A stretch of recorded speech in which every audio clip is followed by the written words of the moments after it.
Hello नमस्कार दोस्तों, दिल्ली के प्रादेशिक समाचार के स्टूडियो में आप सभी का बहुत बहुत स्वागत है। दोस्तों यहाँ पर आपको देखने को मिलेगा दिल्ली से जुड़ी सारी बड़ी खबरें, मुख्य समाचार, ब्रेकिंग न्यूज अपडेट के रूप में, इसलिए वीडियो को शुरू से अंत तक जरूर देखिएगा।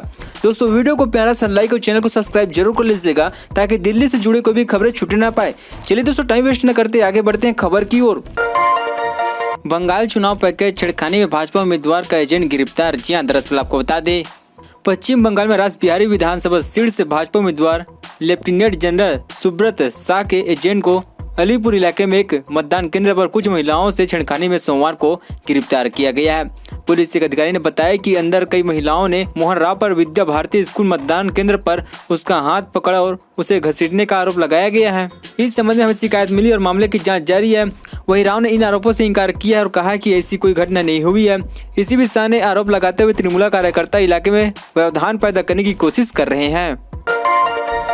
चुनाव आयोग ने बंगाल में पुलिस अधिकारी के तबादले किए। जी हां, दरअसल आपको बता दें पश्चिम बंगाल निर्वाचन आयोग ने कुछ और पुलिस अधिकारी का तबादला कर दिया है। ये तबादला सोमवार को विधानसभा चुनाव के 7वें चरण के मतदान से ठीक पहले किया गया है। अधिकारियों ने बताया कि आर्थिक अपराध निदेशालय ने निरीक्षक शांतनु सिन्हा विश्वास का तबादला जलपाईगुड़ी रेंज के पुलिस महानिरीक्षक के कार्यालय में बतौर अपराध निरीक्षक किया गया है। भाजपा ने सिन्हा पर डाक मतपत्रों में छेड़छाड़ करने का आरोप लगाया गया था। दिल्ली हाईकोर्ट का मुख्य सचिव को सख्त निर्देश का ऑक्सीजन आपूर्ति बढ़ सकती है बशर्ते सही कदम उठाएं। जी हां, दरअसल आपको बता दें दिल्ली में जारी ऑक्सीजन संकट को लेकर दिल्ली हाईकोर्ट लगातार सक्रिय है। कोर्ट ने सोमवार को दिल्ली के मुख्य सचिव से तत्काल ऑक्सीजन आपूर्तियों और अस्पताल के साथ संयुक्त बैठक करने को कहा गया है। न्यायालय ने उनसे कहा है कि आप व्यवहारिक तरीके से ऑक्सीजन के प्रभाव बढ़ा सकते हैं बशर्ते आपको इसके लिए जरूरी व समुचित कदम उठाने होंगे। जस्टिस वीपी संघी और रेखापल्ली की पीठ ने मुख्य सचिव से कहा है कि मौजूदा हालात को देखते हुए जहां तक संभव हो कागजी कार्रवाई से बचे। अम्बेडकर विश्वविद्यालय में टीचिंग नॉन टीचिंग स्टाफ के कई पदों पर भर्ती। जी हां, दरअसल आपको बता दें डॉक्टर भीमराव अम्बेडकर विश्वविद्यालय दिल्ली में टीचिंग और नॉन टीचिंग स्टाफ के कई पदों पर भर्ती के लिए नोटिफिकेशन जारी किया गया है। डीयू भर्ती 2021 में नोटिफिकेशन के अनुसार कुल 54 पद रिक्त के लिए आवेदन आमंत्रित किए गए हैं, जिनमें विभिन्न विषयों के professor, assistant professor, section officer, junior assistant, care taker, junior assistant, administrator आदि के पद शामिल है। इन पदों पर आवेदन के इच्छुक अभ्यर्थी डीयू की वेबसाइट due.ac.in पर जाकर ऑनलाइन आवेदन कर सकते हैं। ध्यान रखें कि आवेदन की अंतिम तिथि 1 मई 2021 की है। ऑक्सीजन संकट पर दिल्ली हाईकोर्ट सख्त बोले, मरीजों की भर्ती नहीं कर रहे अस्पताल, घर पर होने लगी है मौतें। जी हां, दरअसल आपको बता दें राष्ट्रीय राजधानी दिल्ली में कोरोना के हालात और ऑक्सीजन की कमी पर सुनवाई कर रहे दिल्ली हाईकोर्ट ने सोमवार को केंद्र और दिल्ली सरकार को दोनों को फटकार लगाई है। हाईकोर्ट ने कहा कि ऑक्सीजन को लेकर दोनों ही सरकारों की जिम्मेदारी है। जस्टिस वीपी संघी और जस्टिस रेखापल्ली की बेंच इस मामले ऑनलाइन सुनवाई कर रही है।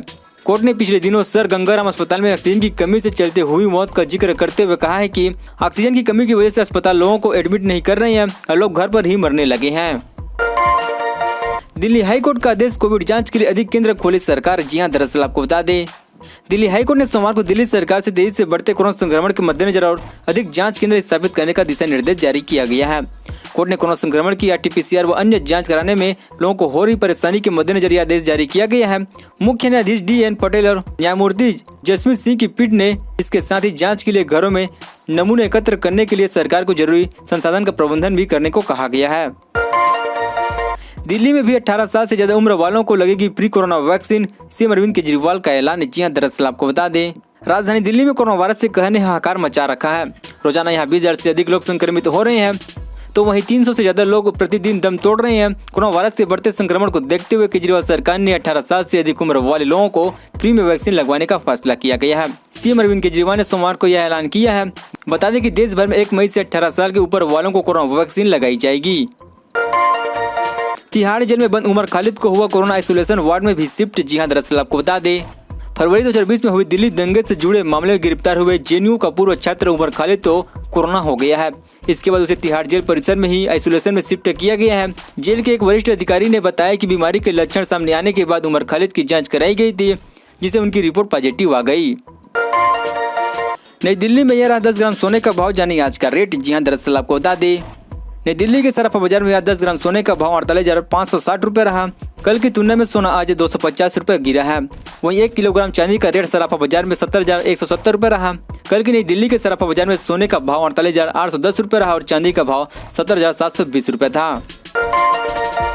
दिल्ली लॉकडाउन में इलेक्ट्रीशियन व कुरियर सेवाओं को मिलेगी छूट। जी हां, दरअसल आपको बता दें, राजधानी दिल्ली में बढ़ते कोरोना संक्रमण को देखते हुए केजरीवाल सरकार ने 7 दिन लॉकडाउन बढ़ा दिया है। इससे पहले लगे 6 दिनों का लॉकडाउन 26 मई को सुबह 5 बजे खत्म हो रहा था। अरविंद केजरीवाल ने रविवार को कहा है कि कोरोना के बढ़ते मामलों को देखते हुए लॉकडाउन को 1 सप्ताह के लिए बढ़ाया जा रहा है। यानी अब दिल्ली में 3 मई सुबह 5 बजे तक लॉकडाउन रहेगा। जरूरी सेवाओं को छोड़कर बाकी सब कुछ बंद रहेगा। दोस्तों, खबरों का सिलसिला बस यहीं तक। दोस्तों, वीडियो की जानकारी आपको अच्छी वीडियो को प्यार से लाइक कीजिए। दोस्तों, आप दिल्ली निवासी हमारे चैनल को सब्सक्राइब कीजिए, दिल्ली से जुड़ी सारी बड़ी खबर आपको मिलते रहे। चलिए दोस्तों, अगले वीडियो में मिलते हैं, तब तक के लिए जय हिंद, जय भारत।